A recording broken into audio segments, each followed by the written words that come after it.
Hi everyone and welcome. This is a really short recording where I would like to speak about the astrology of the present moment because we do have some really powerful energies at play here that are due giving us a really difficult and challenging time, but at the same time, this doesn't really have to be all that bad, all about the challenges, all about the hardship. There is also a certain magic in the air due to the very, very rare Neptune and Jupiter conjunction, but I have been speaking about this a great deal. You can probably find a lot more info in my previous videos and also that of other astrologers.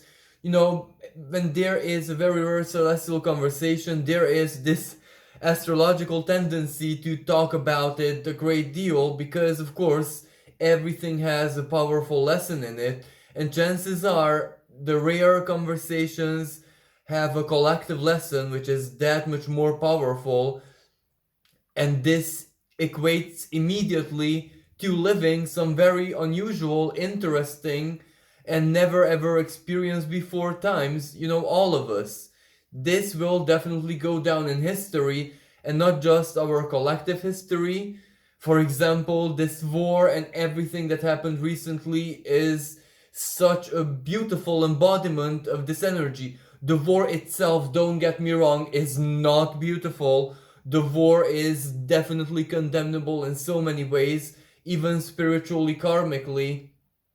What is the wisdom there? There is no wisdom because we repeated something which should have already been learned, basically. Yet the way the energies directly manifest, well, that is like pretty hardcore. Let's be honest with each other here. The way the mirror is so precise and exact, it never been like this ever in our lifetimes. But of course, the age of Aquarius, the other side to this energy, the Aquarian energy, contributes to this greatly because what does Aquarius and Saturn right now in Aquarius and meeting Mars represent? That we're no longer the same people our ancestors were due to our understanding and perception of the world, of course, science and technology, and the discovery of the ruling planet, the modern ruling planet of Aquarius itself, Uranus, in the 1700s. And this coincided with the Cartesian split. I think, therefore I am. And that basically reshaped humanity, a, a rebirth, basically, a renaissance of humanity's very understanding of itself. Because before, in the Piscean expression, let's say, well, it was more based on the symbolic mind, faith, and how we could with our Neptunes, but Neptune was not part of our reality back then in the ancient astrology. Neptune was more personified by Venus, beauty, arts. Venus in the sign of Pisces was the absolute magic of beauty and art into the spiritual, into the metaphysical, into the mists of Pisces, basically. So, yes, that is so very, very important that humanity didn't even have that very strong connection with Neptune back then. But imagine Neptune. Neptune is TV, Neptune is video, YouTube.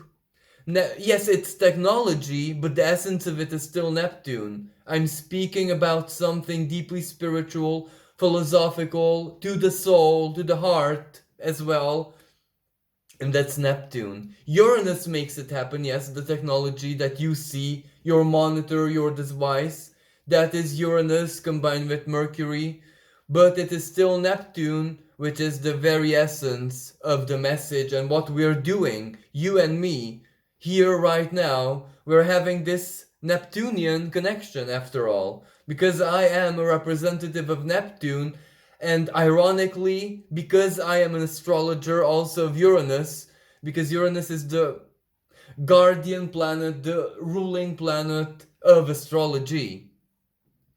So that is the Aquarian expression, because we have all this knowledge, understanding, astrology, technology, astronomy, quantum physics.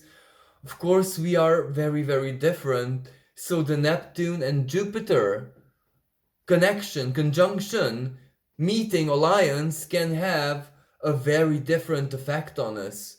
Because, as I said, our collective signature is not the same as it was back then. Back, let's say, the sign of Pisces, Christ, 2022 years ago. It is not the same.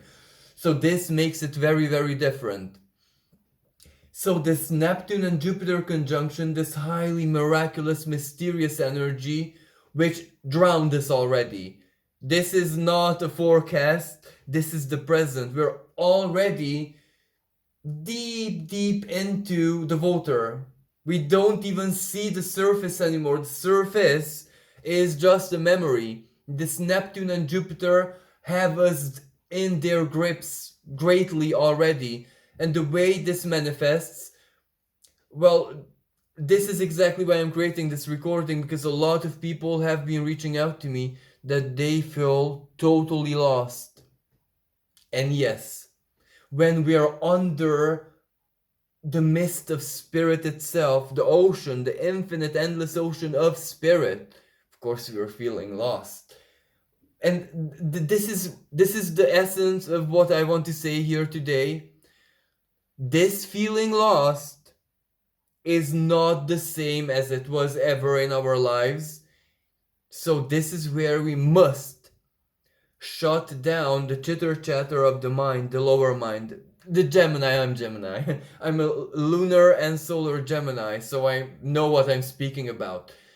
When we tune down the radio volume, the chitter chatter of the mind, I'm scared, I'm lost, what am I gonna do? The bills, the debt, or let's say if you're comfortable with that side, the love, the connection, I'm growing old, or if you're okay with that side, when am I ever gonna be a successful artist or whatever? There is a lot of confirmation and anchor the mind needs. The mind needs to be deeply anchored into physical reality to feel comfort. But right now it can't. Even if you're a hyper genius, if you're a telepath, you can't, because right now it's just Neptune and Jupiter, is just everything is spirit. But if you tune down the mind, this is when this lostness doesn't feel painful, doomy and gloomy. It just feels like floating, like you don't even care. You're not lost. You're actually so very found in the self. This is Pisces. This is where the ego, the ego, the very core of the identity, the ego, it cannot penetrate the self. It is that very deep. So all that's left is the soul, and you're just simply floating in your soul. And if you turn down the mind, the ego, it gets its comfort. Then you just feel a certain kind of comfort, a certain kind of don't care, don't wanna care, because right now I exist within me and I'm everything for me. This is not a delusion of schizophrenia or bipolar or whatever. This is exactly the most sacred kind of solitude, when you are everything and you're enough for everything. It is just you and Source, but Source is here. The rare conjunction, 12th of April. Source is gonna be here with us present, but that means that Source right now is inside of us. Of course it will glimpse out, it will, for maybe one moment in our lives, it will interrupt its constant shyness, where it just hides always and always. It's always one step ahead of us. Maybe that in that special moment that all of us, all living beings, are gonna have, as I say, maybe not exactly 12th of April, but in this April, let's say, okay? So this April. So all of us are gonna have a special moment when we'll see the Source, what it means for us personally, who it is for us personally, what it is, how it is for us personally. This is what this period is all about this April when we meet the source. And are we ready for this meeting? How are we going to welcome it? What shape and form will it take for us personally? Is it going to be a person, a spirit, a memory, a nostalgia, tear, release, forgiveness, happiness, gift, karmic justice, for self forgiveness, self love, self everything good plus self is perfectly, fitting here. So there is a lot to look forward to, and there is a lot to enjoy. Venus in Pisces. Venus just entered Pisces. She's part of the game. Enjoy. This is pure spiritual pleasure.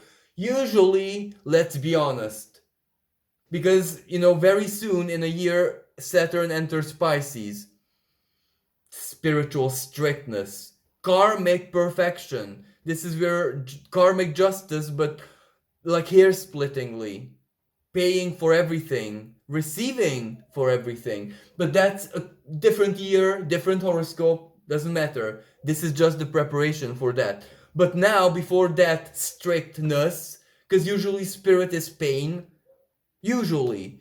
Now it can be the greatest pleasure, bliss, so enjoy. Enjoy what you see, enjoy what soars, mirrors back at you, willingly or not. It's insistent, it's a little bit spiritually aggressive now, but it's fun. It can be delightful because ultimately the creator is looking at its creation. When you create something, when you make a very delicious meal, you enjoy it, you like it, you love it. Of course, you gaze at it with love and pleasure. That is what the source is doing right now, so let's allow it by tuning down the mind. So this is one part of the energy. So what I'm telling you right now is just be within yourself. Don't care about anyone, anything. Just embrace this as you can in your own unique style, however it feels comfortable. But the other side of the energy is the opposite, real life, Aquarius. Acquaintances, social connections, my position in society, everything that has to do with information, internet, people, the future of this, our future, the future of job, my career, my home, my everything, the future basically. Also our dreams, so not just the future that is coming, as in it is handed down to us, but the future I'm creating mentally. Aquarius, the mental sign. And fixed mental sign, of course, fixed. Because when you want to create something stable, your mindset has to be fixed. And that fixation is your worldview, your philosophies, everything that is manifested in Capricorn, everything that you basically embraced in Sagittarius, ninth house, and everything that you suffered through to get there, eighth house, Scorpionic energy.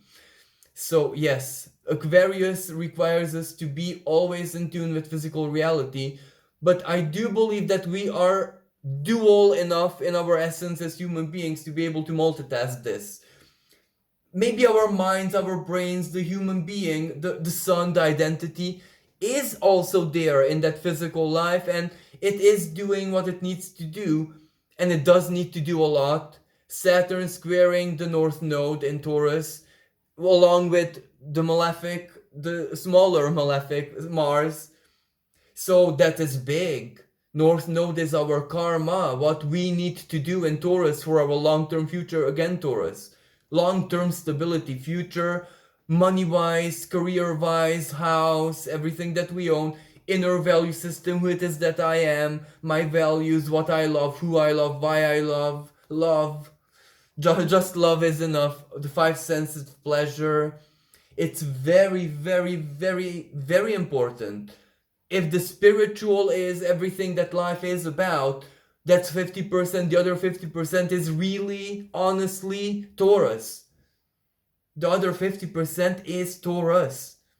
Virgo is how to manage Taurus, how to improve Taurus.